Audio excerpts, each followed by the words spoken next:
Are we live? Are we live? Are we live? Always, mate. We're always live, but it's always worth checking. Let's have a little look. Yeah. Let's just jump on to the old Book of Face. Wow, that light beaming in. Yeah, we're live, mate. We are live. Wicked. Okay. Hey, everyone. Yeah, Andy and Dave from EverTrek HQ. A little bit of a different setup this week. We wish we could do it like we did last week with Brecon Mountain Rescue, which was fantastic. But yeah, the logistics to make it happen were quite interesting. Yeah, so we're kind of back to doing it like we've done since March, which is absolutely crazy. Yeah. But yeah, if you have joined us, do let us know. Do comment just to let us know who's on. Hey Paul, hey Lee, give us a little thumbs up or just drop in, say a little hey y'all if you're here. Hey Mick, hey Troops, and Mikiko as well. Great to see some normal names on here as always. Hey Debbie, hey Sean, loads of people joining now, which is awesome. Jerome, as always, Jerome. I know this must go in your diary every week, mate, because you're always yeah. As there's a few of you. So yeah, fair dues and well done. Today, Dave, one of your favourite things to talk about, mate? Yeah. So yeah, first of all, yeah, like you said, I'm back to the the normal the budget filming. No longer Good Morning Britain or Good Morning EverTrek, but yeah, no. So yeah, today, well, over the last sort of couple of weeks, we noticed that the weather's changing, it's getting colder, it's getting wetter. But it's also that time of year when people are sort of kicking it into high gear with their training, ready for next year's expeditions and stuff like that. People like yourself as well, you'll look outside, see hail lashing against the window and assume it's perfect trekking weather. So we wanted to talk a little bit about how to stay warm, how to keep the core temperature up, how to stay healthy in the mountains. We're going to talk a little bit of specifics about certain kit that we've used. We're also going to talk about layering and things like that. Yeah, all the good stuff, mate. All the good stuff. Love a kit chat. Love a kit chat. I know. Time to chat a complete load of kit. Now I know we've touched on equipment loads over the last sort of 7 or 8 months, but we felt it has gone a little bit chilly the last week over in the UK. I know we've got people joining us from all over the world. I think we even got Dower. Namaste, Dower. Hope all is well, mate. I know we got a few people from was Leah. She's always on here from Australia, and a few of our good friends over from the US. But anyway, let's get into it, Dave. Yeah, where should we start with? Let's start from the top. Should we go big down jackets? Yeah, I think, yeah. I mean, the one thing we always sort of preface it is, like staying healthy and warm and on the mountains, or staying cool on the mountains. It never really comes down to just sort of one piece of equipment. We always say, you want to sort of prep for 4 seasons, because it might be cold, it might be dry, it might be hot, it might be wet. You'll probably experience all of those things on all of the trips that we do. So yeah, one of the big important things, and I suppose the big ticket items that we sort of see: down jacket, down sleeping bag, probably along with boots, the 3 most expensive things that are in your duffel bag when you go up to EBC or Kilimanjaro. And it's a bit of a funny one, the down jacket as well, because there's so many variants of it now. I know there's a lot of synthetic stuff coming through. I'm pretty sure if Diane is on here, she'll be like firing off lots of good recommendations for vegan friendly down jackets and things like that. Yeah. So whatever your thoughts are, there's going to be something so you can sort of comfortably, buy the jacket you need. We went to Kili in February, and we had a really, really cold summit day on February. Hey, namaste, Anuj is here. He's on his way to Mera Peak at the moment. Lucky guy. He is, isn't he? He's enjoying it. He's in Kara at the moment, right? Yeah, I think so. Yeah. Yeah, and maybe Anuj can tell us what jacket he's actually using for Mera Peak at the moment. That'd be quite handy. I know for Kilimanjaro, I use the Mountain Equipment Lightline jacket. Lightline or Lifeline? Lightline jacket, yeah, very good. Lightline Lightline jacket, yeah, really good. Reason why I really like that jacket, I first saw it, one of the EverTrekkers when it was back in April was using it. It was on the Goku trip. Yeah. And it looked absolutely fantastic. And when I looked it up, it's one that you can get from usually a really good value. Most down jackets that you might be like £400 or something for a good one. The Lightline you can get from around 200, something like that. Yeah, so pretty good stuff. It's good value. The Lightline jacket's great. I was chatting with Tom. He's been with Everest Base Camp to us, with us back in April last year, and he took the Microlight Alpine jacket to Everest Base Camp last year. And although it was fine. Tom's a guy, and he admits he's a very fit guy. He's got very, very low amount of body fat, so he feels the cold.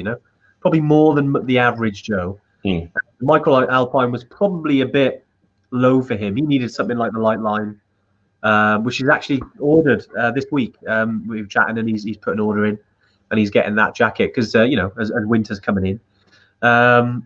Obviously, if you've been following us for a while, we've talked about the EverTrek jackets that we're making in Nepal, and I feel like even when we're talking about down jackets, we have to, we feel like we should talk about them because they are good jackets, not technical jackets, and this is where there's a big range. You can get sort of the low end range, I'd say, somewhere that it's going to keep you warm, probably in the autumn.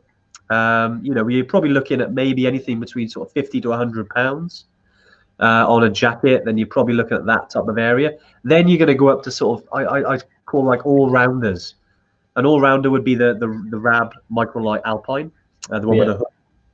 I call that an all-rounder because it's quite versatile. Because you can wear it in the autumn, you can wear it in the spring evenings, and you can wear it during winter. Although with a sort of mid layer underneath, like a fleece and the base layer. Then you've got your high-end, I would say, like the Lightline, which is a bit bigger, 700 to 800 down fill jackets, which again, in terms of the EverTrek jacket that we've got in Nepal, and Lauren, if you're on the live, which I think she is, can you chuck the link in there if anyone wants to get the jacket? I know a lot of you on here already have got that jacket, and brilliant. They're being made as we speak. So yeah, we're really chuffed beans of how many orders we've had for that, just to help the guys over in Nepal. And I was messaging Anuj this morning because I know he's in the middle of climbing Island Peak, but the rest of the team, they're getting it sorted. Mera. And Mera. He's already summited. He's already summited Island. He's already summited Island. He's climbing Mera, and I could feel obviously the warmth from him. And the thanks as well, because it's obviously getting these jackets will help the guys. Yeah. Over the coming sort of months before spring season, which we can't wait. But yeah, so I felt I'd had to, it's important to talk about our jacket, which we would call sort of mid to high range if you're talking about a bit of down the insulation. Yeah. And it's £100, so it's pretty good, pretty affordable at the moment. So with the high-end jackets, then you're then going into, whilst we're talking about Mera Peak and Island Peak, then you've got sort of 800 or more downfill, which are big jackets. You'll see them. You look like the Michelin Man. Yeah. And you've got a couple of jackets. Dave, is it called the Rab Positron Jacket? I think it might be the Positron. Yeah. Basically, it's the successor to the jacket that me and you both used for quite a long time. Yeah. Which was the Infinity Pro Endurance jacket. Yeah. Still a good jacket. Still holds up now. I used that Rab in 2016 for the first time. And it's in Nepal now, but I'm sure it's still holding up really well. You used yours on Kili in February, right? I've used it. Yeah, I've still got it. Mine's about 5, almost 6 years old, and they're £300. They're expensive, but I'm gutted they don't make it because I haven't stopped talking about it since I've had it. Yeah, but Rab do a new one. And then you get to stuff like, if any of you guys really want a super warm jacket, all you got to do is Google best jackets for 6,000 meter peaks and stuff like that, and you will get a huge list of jackets that are designed. They normally have a really high collar, big huge hood, really lofty things. You will look like the Michelin Man, but they're designed for one thing, and that's to keep that warmth trapped in. The loftier the jacket and the puffier you look, generally the warmer it is, because all that space between the down just sort of traps the hot air and keeps it in. There's a make I'm quite interested in, a British make, I believe, called PhD. Yeah, very nice. They're really good, I think. And I know that what's his name, Ben Fogle, used a PhD summit suit when he summited Everest. So that's one make that I'm particularly interested in. I might be looking into them for something like Island or Mera or Aconcagua, that type of thing. Yeah, do you think Um, any EverTrekkers have used PhD? Because I know, Dave, I know it's quite new to us, but yeah, if there's anyone that's used that, yeah, do let us know how you got on with it, what your thoughts were on the jacket. We're obviously keen to learn, know and learn about that, mate. yeah. Because we've heard good things so far. Exactly, yeah. I mean, we should say as well that for the most of our trips, like Yeah, Everest Base Camp, Kilimanjaro, Machu Picchu, and stuff like that, you're not going to need the high end of like, insulation jackets. There's no need for you to go and spend like £600 on a jacket or anything like that. At the moment, I think probably the best value probably is what Andy said, the microlight, the mountain equipment light line is a yeah, really good value jacket. I mean, I think I paid around £200 for mine. yeah.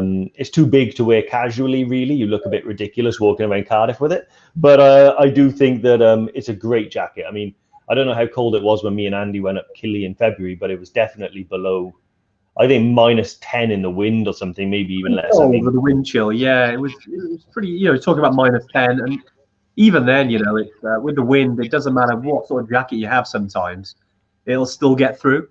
So it's just about trying to keep that core temperature up is important. yeah.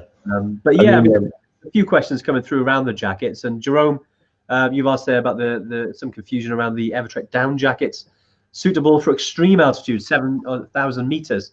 No, we would say no for that, Jerome. Yeah, not sure you heard that, but basically for any like base camp, Killy, perfect. Yeah, if you're going 7,000 meters, you're going to need a decent jacket, mate. Yeah, so if you're looking at sort of 300, 400, 500 pound more, yeah. 7,000 meters, that is extreme altitude. So yeah, especially when you like say Aconcagua, probably need something a bit thicker. If you're talking about 7,000 meters, mate. Yeah, exactly. So we also got Sean Ratcliffe said here, he was thinking of maybe going for the Montane Featherlight jacket. What do you guys think? So I own one. I used it for EBC last April. Yeah. I'd say it's not as warm as maybe the Rab or the mountain equipment. So I did find myself when I needed it, I tended to pair it with like a heavy fleece and stuff like that, just for the extra stuff. I mean, that's one of the things as well. Like when we say it doesn't always come down to one piece of equipment. Always try and get your layering system right, because I tend to run quite hot, so I tend to wear like a base layer that sits quite tight against the skin, moves all the moisture off my skin, and then and basically allows it to travel outwards while storing the heat. I think that jacket's pretty good at that, but it depends how hot or cold you run. For the UK, it's probably going to be more than anything you need. If you go to EBC and it's quite cold, you may need to pair it with like a fleece or something else, just add layers to keep you warm and stuff like that. Yeah. Nice, Dave. Nice. So yeah, okay. We talked about jackets then. I mean, I know we could talk about down jackets all day. Yeah. There's more than enough down jackets floating around the EverTrek office at the moment. But yeah, with the next thing is you talk about sleeping bags then, Dave. I know we've done lives all around sleeping bags, but we can touch on it now. Yeah. What would you start with? Sorry, I'm looking for my mobile then. So I think a 4-season sleeping bag. So you literally, it starts from one end of the, you can get a 4-season sleeping bag for about 90 quid, and you can get a 4-season sleeping bag for around 1,000. So there is a huge range. I use, and I know Andy uses as well, the Rab Ascent 700, which is like a 3 to 4 season. And I've never needed anything more for like Everest Base Camp or Kilimanjaro or anything like that. It's been really, really good. They do a 900 as well, which is referring to the fill again. So we use the 700 fill sleeping bag, which is a 3 to 4. Then you've got the 900, which is a definite 4. And what it talks about is the extreme. Now, one bit of caution I want to say when people look at the extremes, where they'll say, oh, a sleeping bag that's good for -15. That'll be the extreme. So that's designed to keep you alive in -15. Warm is sort of where the comfort zone is. So don't just look at the most, the lower end figure and think that it's going to be great, because although you're probably not going to be trying to sleep in that, just for my own like peace of mind, the 700 sits right in the middle. So yeah, I also think down sleeping bag as well is what you need. One, they compress really small, they're quite light, and then they expand. But what you can do if you don't, because the Rab is around what, and 300, 350, something like that. Yeah, It might be cheaper. If you want to get, say, like a cheaper one, you can always combine it with like a liner, a silk liner, something like that. And then also don't overcomplicate things. Like I often think, well, if I'm cold, I'll put clothes on. So like in the tent on Killy, like if I was really cold, I just put my down jacket on and then go to bed nice and warm, and then almost always be ripping it off and throwing it away, like because I'm too hot in the night. But well, it's kind of, you kind of get after 4 or 5 days, it becomes your suit, doesn't it? yeah.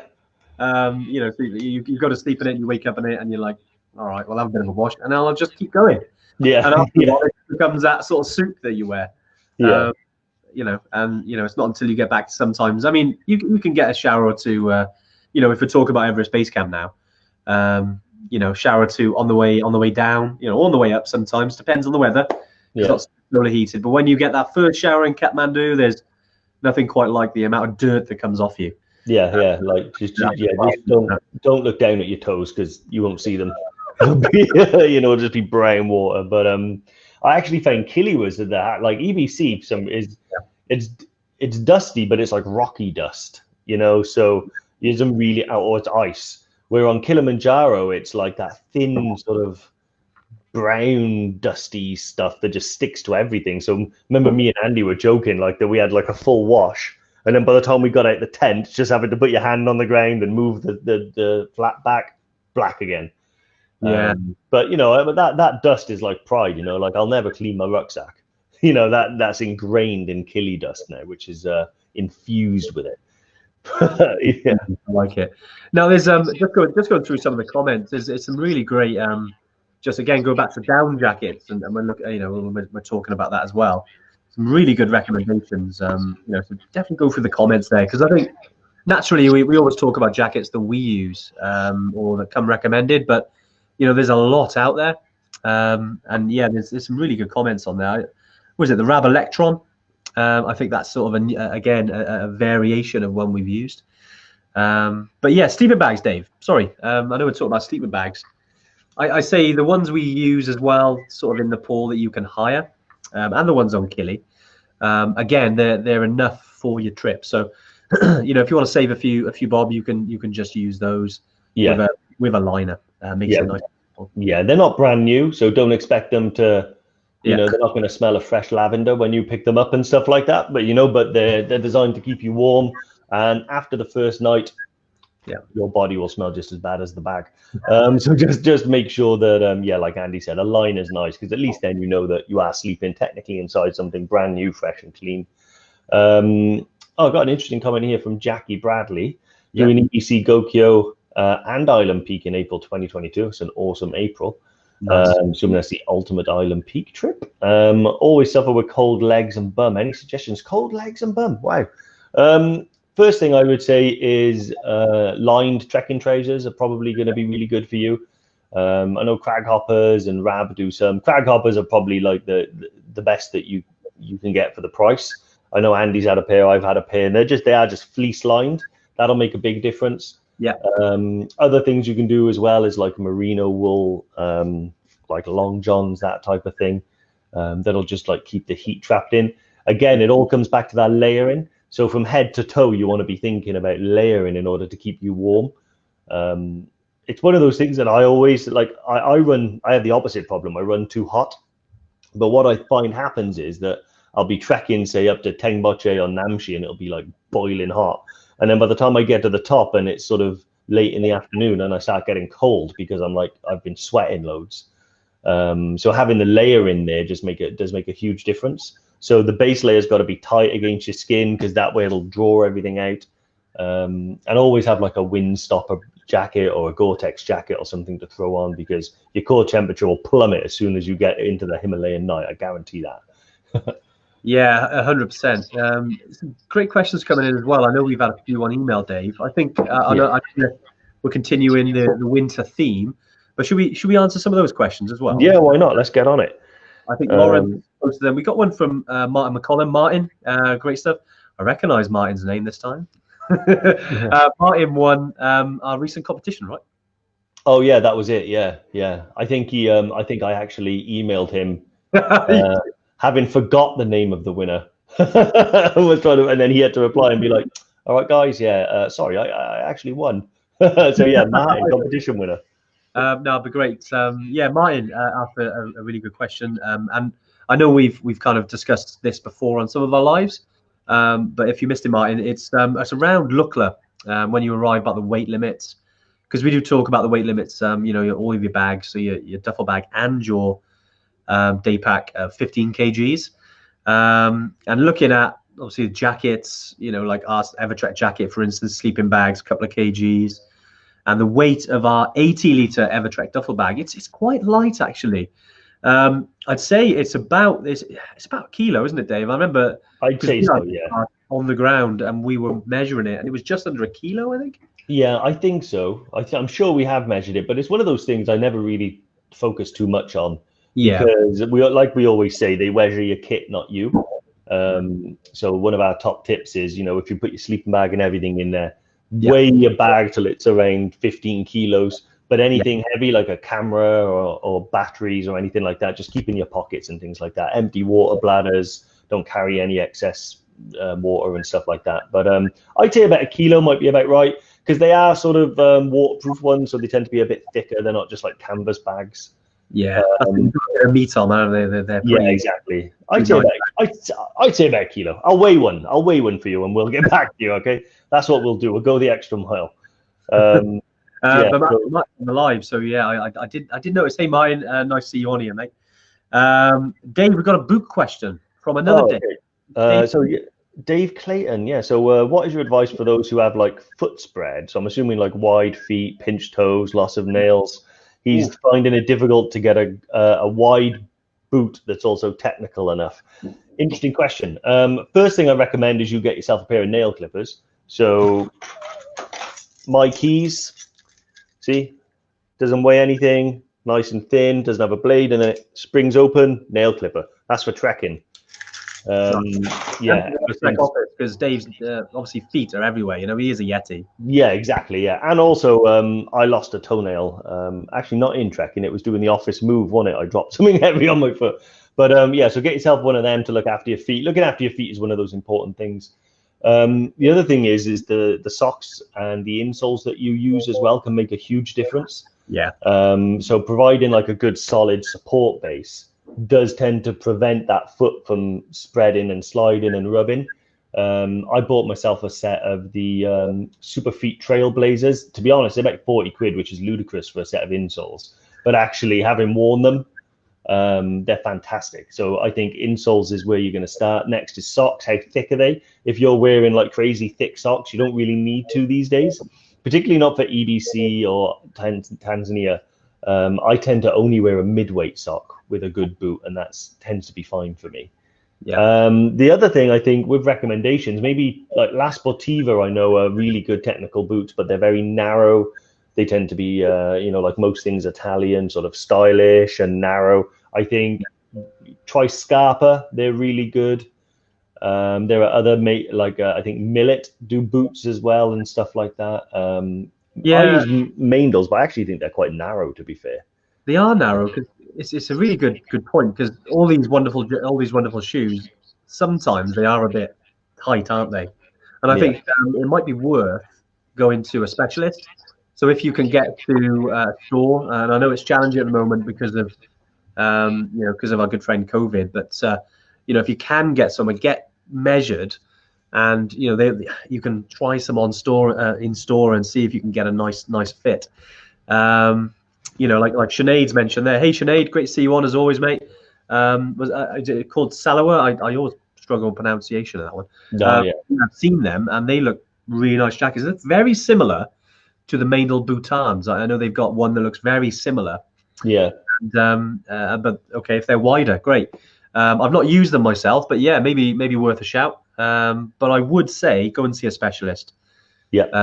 If you're going to invest a couple of £100 in some boots, get them fitted properly. One other thing as well that's just popped into my mind. Someone might have used them, but there's a brand called I think they're called Forge Technica or Technica Forge. where what you do is you go into a store and they heat mold the boot around you. I believe it's skiing technology, where you put your feet in and they heat mold it so it's an exact fit.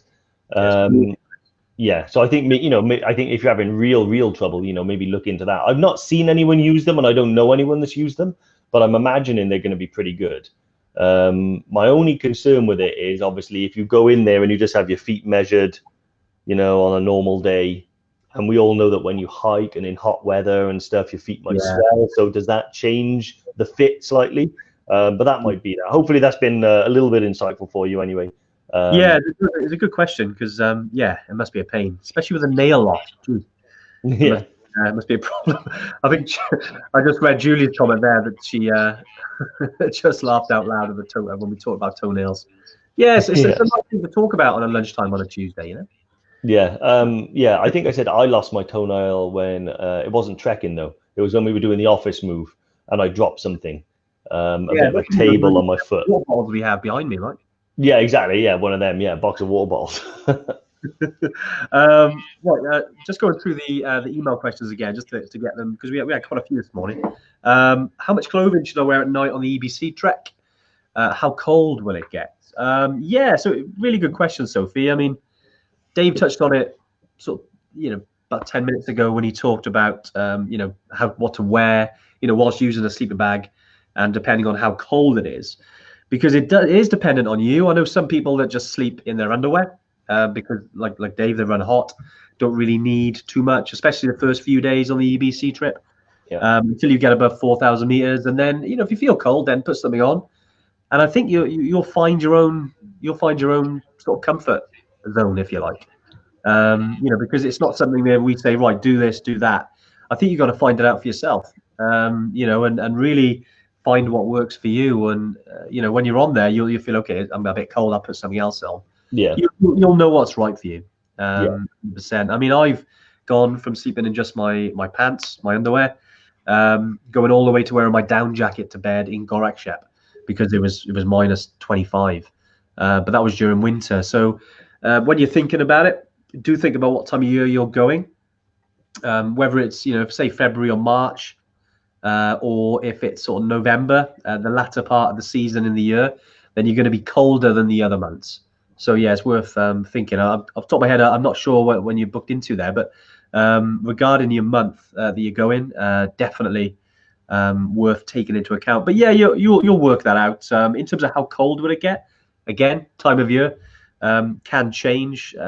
Sometimes it can go down, as I mentioned, minus 25. Sometimes it could be 10 degrees. I mean, during the day, sometimes you get 20 degrees and it's shorts and t-shirt weather, especially around sort of April, May, or September, October, if you're trekking to EBC. Yeah. But then in winter, you could be trekking during the day in minus 15. So, it is very varied. But as Dave always says, plan for 4 seasons, or pack for 4 seasons, and you won't go far wrong. Exactly, yeah. And remember, don't overthink it. Like Andy says, if you're too cold in your sleeping bag, put your jacket on. Yeah. There's no rules to this. As long as we're all warm, and that's all that matters. Okay, another boots question. Dave raves about the Maindel Bhutan. I do rave about it. It's a brilliant boot. It's changed my life for EBC. But could he use the tonal or island GTX boots? Prefer a softer boot than a leather. Designers always find them too stiff. Fair comment. Can we discuss the do's and don'ts for feet warmth? Also seen a lot of talk of doubling up socks and stuff. Yeah, feet warmth seems to be a particular one. I mean, honestly, I've never really felt like my feet were freezing when I've been in the Maindel Bhutans and a set of socks and stuff like that. What I would say is, if you want to use like a softer boot, like I know the Maindel's Gore-Tex, but for some reason when I think of Gore-Tex, I always think of like the synthetic material, the lighter weight stuff. Totally fine for EBC and Kilimanjaro and stuff like that. The reason why I ended up with the leather boots was I could never find one that was like giving me.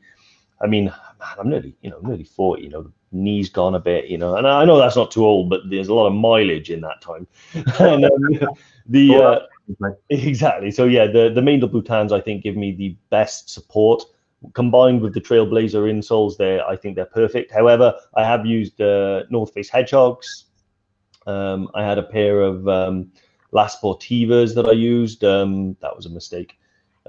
Broke them in on the Glencoe Challenge. I've used what are they, Hoka Ones. They're really mega lightweight, super cushioned, which I tried out and stuff like that. So yeah, I find a pair that works for you. Make sure the fit is right. The fit has to be right. If the fit's wrong, everything else about the boots will be wrong as well. So if you go to Cotswold or any other of those places, they can do a fit for you and tell you exactly what boot to start with. So, and then you can go from there when you try different boots, but at least you know what size you need to be looking at. And also doubling up of socks, I wouldn't recommend it. I think it might cause your feet to sweat. If your feet sweat, they're going to slip and rub and get blisters. So I think, rather than wearing 2 pairs of socks, I'd rather wear 1 pair of socks that does the job of 2. And they are out there, so definitely have a look at them. But I don't recommend 2 pairs of socks. I mean, maybe around the lodge and stuff like that if your feet are freezing. But day to day, I would say no. One good pair of like merino wool socks or bamboo socks or something like that would be perfect. Yeah, nice, Dave.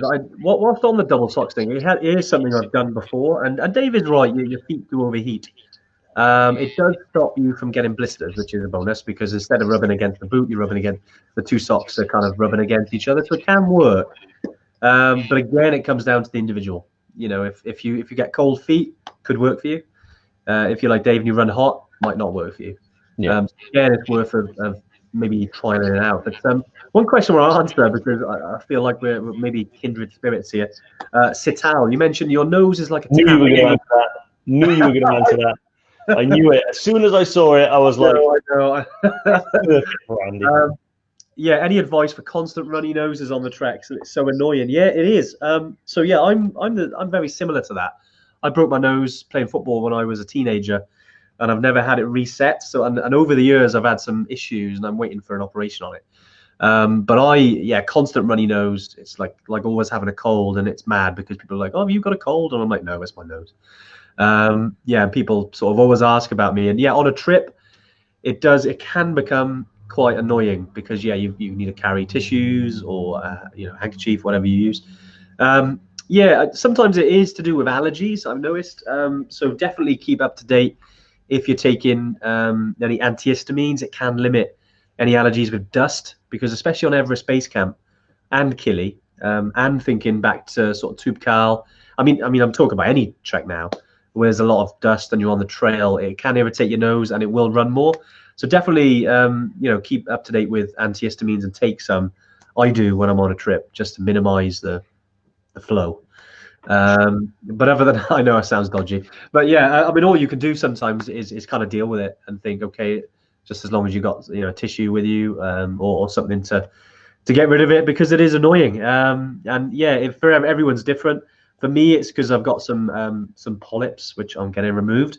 Not to go into too much detail, but and that's the cause of it. Some people it's allergies. So it depends. I think Lee Stevenson mentions she has a similar thing. So it can be a bit of a pain. I know your pain, trust me. It's and so does Dave, because he's like, Andy, haven't you got that like 25-year-old tissue that you always use? And I'm like, no. Yeah, exactly.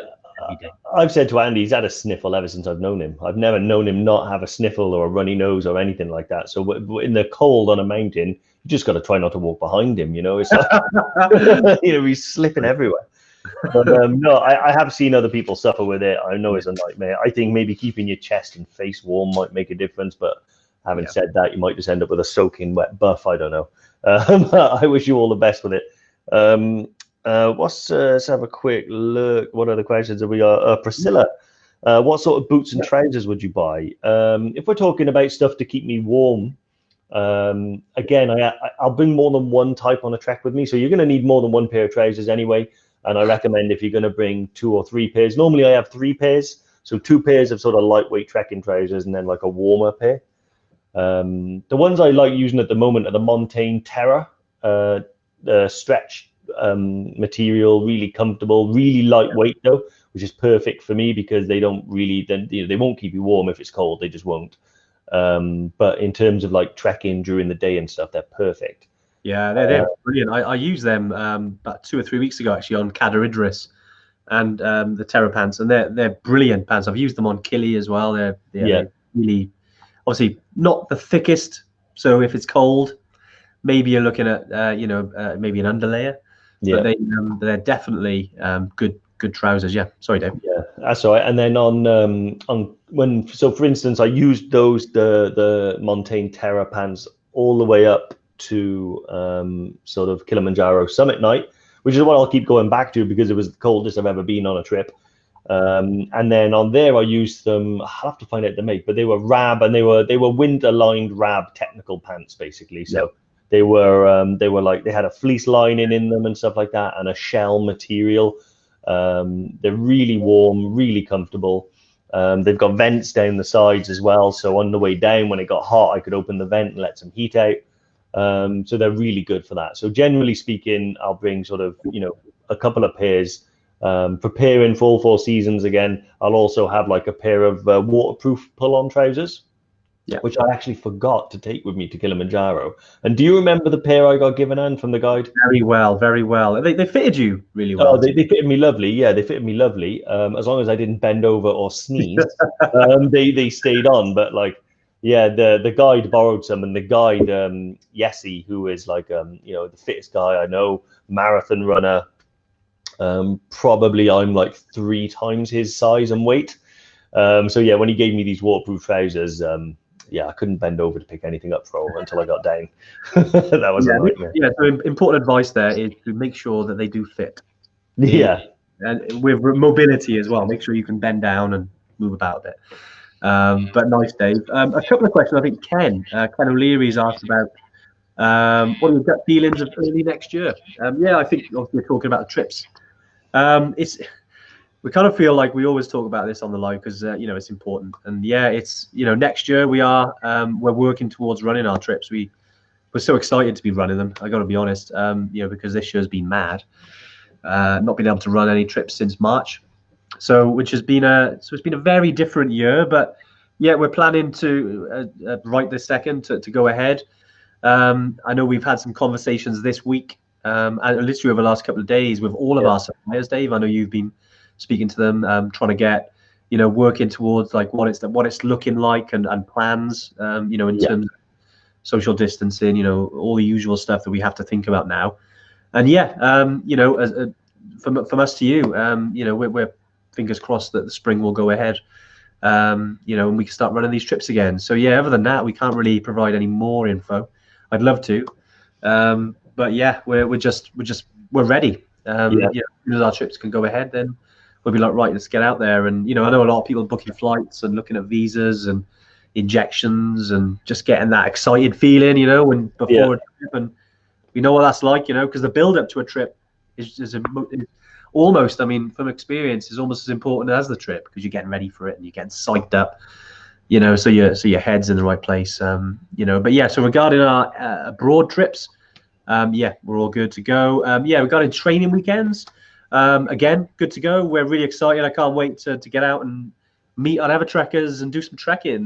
We got the first one in January, I believe. Diane's actually asked about it. Oh, there we go. Diane, how you doing? Always great to see you on the live. Can't wait to see you in January and February. We're just to do some trekking. It's been a while, Dave, isn't it? Yes, but it's ridiculous now.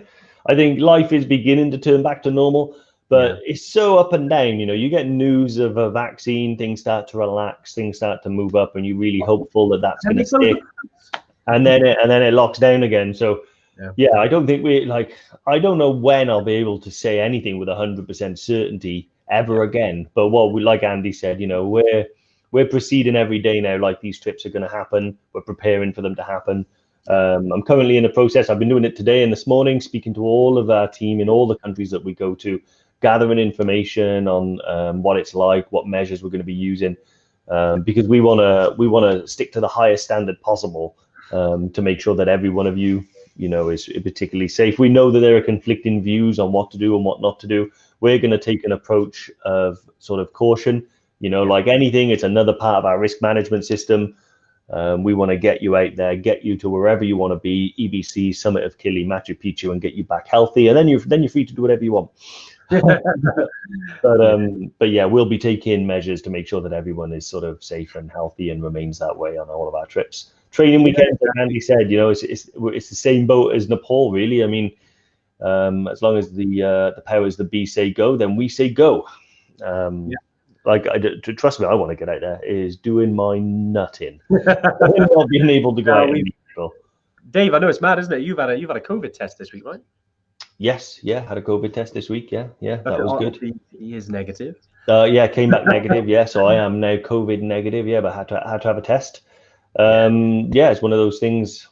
It's part and parcel of daily life now. I think over the course of the next few years, most people will experience some form of like, interaction with it. I mean, I've been lucky, touch wood. No one I know has really suffered with it or anything like that. I'm sure a lot of people have, had a much harder time than me. But yeah, COVID test, interesting. Wasn't up the nose, which I was glad about, to be honest. I've seen those ones go up the nose, and that didn't happen to me, so I was really pleased. Yeah, they struggled with those, I got to be honest, finding a way up. But yeah, just a couple of questions around training weekend. Helen, can you join the training weekend if you're not booked on a trip? Yeah, that's fine. We don't say no. We're not no people. We're at the end of the day, if you book with someone else, or that's fine. Mainly for EverTrekkers, just to be open and transparent with you. So most people will be booked onto a trip, but we're open, inclusive. So yeah, if anyone else wants to come with us, great stuff. Just book yourself in. If Lauren is on the live, just put the link into the training weekend. Jerome, I know you asked about cost. Believe it's £295 for the weekend. For the 2 day sort of trip. We say 2 days, just 2 nights. We sort of meet on the Friday afternoon, late afternoon, sort of catch up. Wait till everyone's arrived, because generally people are arriving from all over the UK.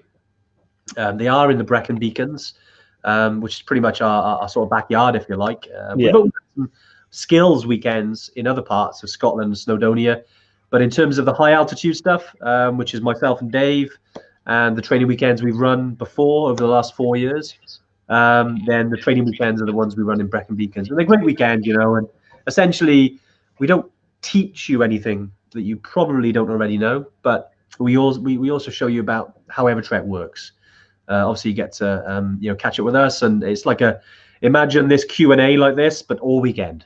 It's exhausting. It's great. It's great fun, to be honest. We love the training weekends. I mean, you'll also meet some of the the wider EverTrek community. So quite often you'll meet John, the Great Bald Yeti. He comes, and basically he lives in Brecon and spends his whole life there. So we sort of hire him as like a guide, basically. So he does a little trial run. Then also my old man as well, isn't it? He seems to. Doug always comes along, doesn't he? He's done EBC twice. He's a very knowledgeable guy. 1.5 times. 1.5. Well, 1.95. 1.9 times. Yeah, we'll give him that. He was quite close. He knows his stuff about anything to do with Everest Base Camp. So yeah, he's very knowledgeable now. Yeah. What Yeti name would we call Doug? He's the Sloth Yeti. He's the Sloth, isn't he? Yeah. He's the Sloth, because he my dad comes along primarily to reassure people that are worried about walking too slowly, that there is no pace that is too slow. He broke his ankle recently, and then recovered from that, and he's running again now. Not too bad, not too shabby.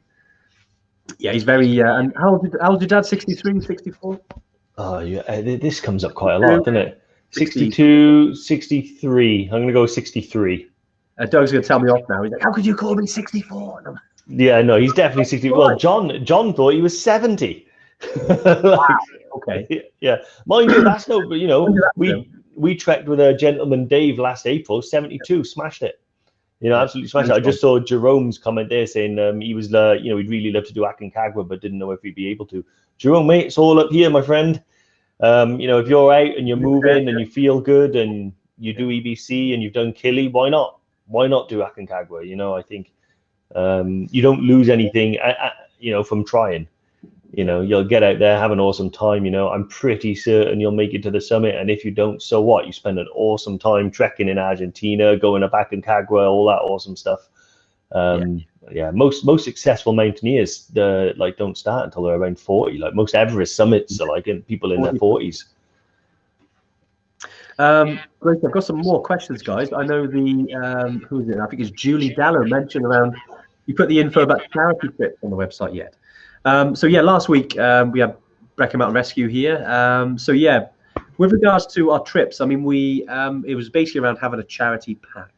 So that link is, if Lauren, if you could put the link in the live stream here, just you can actually download the charity ultimate charity guide. So it basically sort of a few things about how to fundraise, and essentially then how to fundraise for your trip. Now we don't do any treks that are just for. Your mum has just come in, Dave, just to remind you of your dad's birthday, by the way. 63, next birthday. Oh, I see. Yeah. Okay. Yeah. Yeah. I just saw that here. But yeah, with regards to with the charity side, we don't do charity treks, as in you can raise money for any trip that you go on, because that's kind of the way we do it. So they're not specifically for charity, Julie, but you can choose a charity of your own, or you can choose to fundraise for our chosen charity, which is UK, which is Brecon Mountain Rescue. But obviously you can fundraise for anyone. Yeah. But I hope the guide comes in handy. So definitely get that. Take a look at that guide, because Fee, our awesome Bimlin Yeti, although she is a charity Yeti, really, she's put some really good info there on how to maximize your fundraising. To raise money for your chosen charity. Yeah, he knows that. Right, Dave. Yeah, right. We've got a couple more questions we'll smash through. I know we've been going 50 minutes already. What are we going through here? Just have a little look. Tracy Parker Moisey, how important the waterproof trousers? Good question. Yeah. I don't go on any trek without them, except when I forget. But yeah, every single trek, they wrap up small. I've got a pair of Berghaus Gore-Tex ones, the over trousers. So I don't bother. Like I know makes like Paramo. Yeah. And do really, really good waterproof trousers that are just that trousers that you put on. You can wear them, trekking them, and they're waterproof. I find that I get too hot in them. So what I'll tend to do is get a lightweight pair of over trousers, throw them on when you need to. I take them on every trip because I think all bar one EBC trip, I've encountered some rain at some point, whether that usually in the lower altitude. So on the first 2 days or the last 2 days, you might encounter some. And on Kilimanjaro, because it's its own sort of microclimate, particularly in the early half of the year, you'll get like little rain showers throughout the day. Pretty much most days, and one we had a little rain shower. Yeah, you get a little bit of rain, and yeah, it's good to be prepared. And again, having the 4 seasons worth there just to protect you if you did. I mean, you had a poncho as well, right? Just to sort of chuck on. Yeah. Well, you could get like really good ponchos. Like I had like a reusable plastic one. It cost me like £3. Yeah. But you can actually get really good ones. You can pay about 40-50 quid, and they last. It's just like having a big giant Gore-Tex jacket over you. And yeah, they are really good. It just takes the edge off in it. On Kilimanjaro, I found I used the poncho. I haven't used it on EBC. I tend just to use my jacket and waterproof trousers if it rains on EBC. But on Kili, I did because it would be so sort of off and on. So yeah, handy just to throw it on. Nice. Sorry, Fee's put a little email there if anyone's got any charity questions. Fee, put in your personal email address. Nice. No, but there's a few questions. I know people have mentioned Aconcagua as well, and I know Diane is looking to potentially go. Yeah, it is. It's always worth thinking that because Diane and I know other people who are looking at it, it is a challenge. Aconcagua, it is almost 7,000 meters. But it is again, it's not technical. It's just the physical stuff. I've been, we're all sort of friends on social media as well, and I know a lot of you are really into your fitness side of it, and you're more than capable of doing that. But obviously, it's got to be right with you guys, and and it's if you want to come with us, we'd love to have you. Whether that be in a few years' time after doing EBC in Kili. I mean, I suppose it's worth thinking as well that Kili is 5,895 meters, which is high. Yeah. If you could do that, you're talking about another 1,000 meters then for Aconcagua. So yeah, you've gone 5/6 of the way there. Yeah. Just a little bit more, but yeah, just as long as you've got it right in your head, guys, and you want to come with us, we'd love to have you. I liked Helen's comment. She said she'll take a look at the training weekends, but in her error, she booked Killy with another company Do that. before discovering us. That's fine. I'm sure they'll be great. Yeah. I'm sure you'll have an awesome time. One thing we always say to everybody that's part of our community is, put our number in your mobile. If you need any help when you're there and you're not finding it anywhere else, then give us a call and we'll be happy to help you. We've done that for people before, so yeah, all good. But no, have an awesome time at Killy. But yeah, come on a training weekend and then go to Everest Base Camp or Island Peak or something. We'll take you on an awesome trip. Yeah, exactly. It's all good. Talking about trips, someone's asked, I think it was Priscilla. I know you talked about boots and trousers, but also how popular is EBC via Goku Valley? You go in November next year. Worried you'll be the only one? Yeah, very rare, do we get people on their own. Sometimes, in total transparency, because our dates are available, and if only yourself books onto a date, because we still run trips for one person, so we guarantee, as long as anyone's booked in, we'll guarantee to run the date. And that can be nice, but it is also nice to trek with people. So yeah, we can we'll double check your date, Priscilla, and let you know. But generally, with Goku Valley, you're looking at anything between 6 to 8 people in your group. Yeah. And with a classic route, you're talking a few more than that. Sort of 12 people on average, I'd say, on an Everest Base Camp trip. So yeah, if you got any sort of concerns around that, drop us a little email, info@evertrek.co.uk, and we can sort of work out and check who's on your date. And you've got till November next year as well, and especially, once we start running trips in the spring. And a bit more confidence is there. I'm sure you'll get more people book in as well if there's not many. That generally happens as we creep towards the season. But at the moment we've sold out, I think, 75 of our trip dates so far over the next 2 years. So lots of our trips are becoming really popular now. So yeah, look forward to having you with us. Yeah. What date did you book onto, and I can't see it. She hasn't put on here. It's just said November next year. Oh, okay. Yeah. I mean, I'm sure it'll be fine. Check, yeah. Yeah, I could have done a little check for you, but yeah, I'm sure it'll be fine. I mean, it's part of the reason. I mean, it's kind of a swing and roundabout thing, but we would rather send one person on their own with a guide and the porter than cancel the trip of one person because no one else booked on.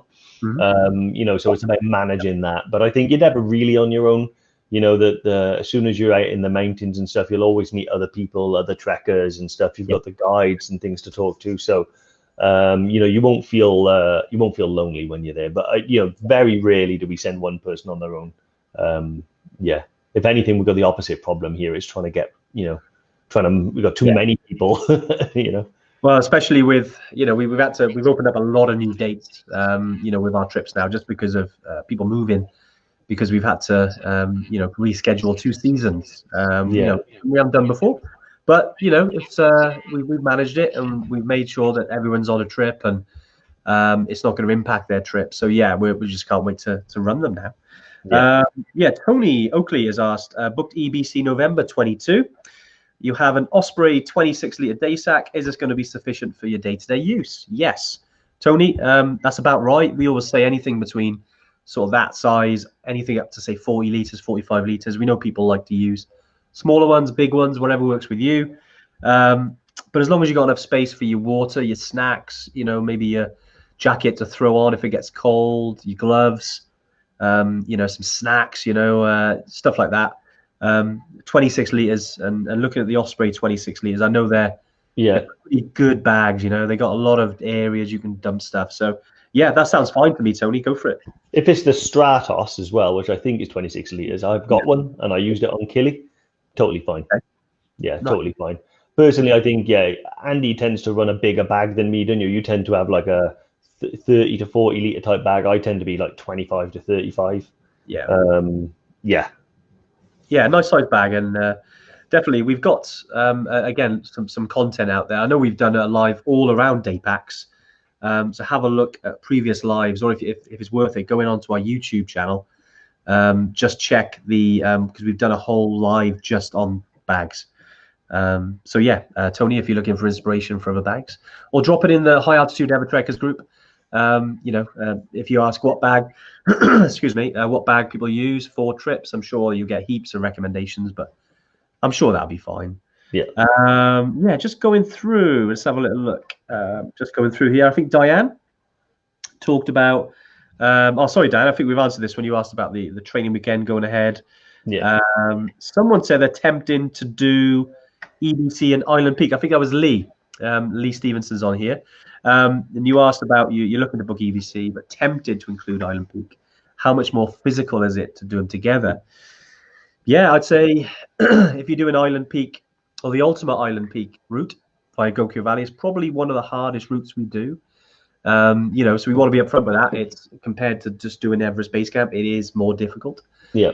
You're going over 2 high passes, Chola Pass, which is from Goku Valley over to the Khumbu Valley, and then you've got Kongmela, which is the highest one, and then you go in over 6,000 meters with Island Peak. So yeah, it's challenging, but hey, look, we've had people who've done it off the bat before, who haven't been to altitude before, and they succeeded. So yeah, if you want to do it, we're more than happy to have a chat, and if you feel like you want to go for it and give it a go, obviously you're going to see Everest Base Camp as well, then we'd love to have you with us. I always think, it's difficult because we don't want to sort of pigeonhole people and say, yeah, okay, you can do it. Yeah, you can do it. You can do it. Because our personal feelings is that everyone can do what they want to do, essentially. It's down to you. And if you feel like you've got the almost the motivation to want to do those, then brilliant. Yeah. We'll chat about the how. How much training do you need to do? What equipment do you need? So yeah, we'd love to have you with us. Yeah, exactly. Yeah. Dave, what next questions? I know we're going an hour now, but I think so, yeah. Beverly Sage, any update on the medals for your treks? The Lozatron 5000 is on that one big time. Essentially, it's a supply issue. As soon as we get them and the certificates and things like that, we're going to get them out again. What happened was we started them one season, and then COVID and interruptions and stuff like that. So yeah, trying to get everybody's backdated and sent out. Don't worry, we haven't forgot about you. We will definitely get them up and running because they are awesome. But yeah, we'll get those done. So having a quick look now, I think, well, we might almost be there now. Yeah, actually going through it, I think we've covered a lot. I mean, yeah, it's been great. I know we started off talking about winter, different things. I know we covered down jackets, sleeping bags, and I think obviously heaps of questions around it. Yeah. But yeah, essentially, let us know how you're getting on. It's time of year now where we love getting out because it's winter conditions. It's quieter, and yeah, it's beautiful. I mean, getting out and a bit of snow in the mountains. I think maybe this Friday there might be some snow in Brecon Beacons. I should be quiet really, so it's quiet. But if anyone's out in the Brecon Beacons this week, great. I know England's coming out of lockdown, so maybe it'd be a few of you out and about in England as well. So stay safe and enjoy it out there. Take the right gear as always. Get some good training in for when we're allowed to go trekking abroad. But yeah, anything else, Dave? No, that's pretty much it for me. I'm happy. Like always, we start talking about one thing, but love a kit chat. I always talk about yeah, it always goes the same. Any questions or anything like that, when you don't want to wait till Tuesday, then just drop us a message and we'll have a chat about it and sort that out. But no, other than that, yeah, take care, stay warm, and yeah, we'll see you soon. Lovely. Mick says he's going tonight. Mick, send us some pictures, Mick. We love to see it. But yeah, you guys take care, and yeah, we'll catch you next Tuesday. And yeah, all the best. Nice one. All the best, guys. Bye.